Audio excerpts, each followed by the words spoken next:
বউবাজারে ফুটপাতবাসীকে মাথা থেতলে খুন, নিহতের নাম সঞ্জয় মল্লিক। অভিযুক্ত সুমিত কুমার সাউকে গ্রেপ্তার। মঙ্গলবার রাতে কংক্রিটের চাঙড় দিয়ে মাথা থেতলে খুন করা হয়।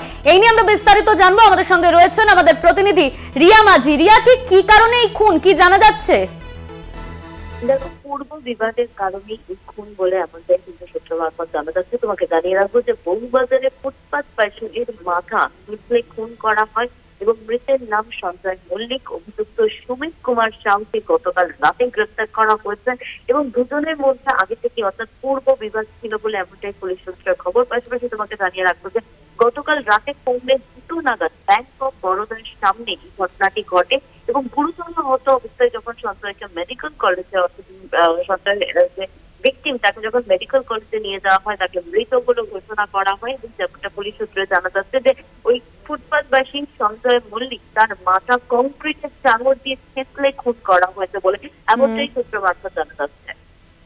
ধন্যবাদ তোমায় রিয়া। আমাদের সঙ্গে ছিলেন আমাদের প্রতিনিধি রিয়া মাঝি। পূর্ব বিবাদের জেরেই এই খুন,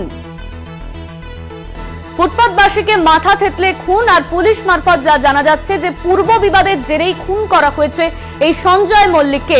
গতকাল মেডিকেল কলেজে নিয়ে যাওয়া হলে তাকে ডাক্তাররা মৃত বলে ঘোষণা করে।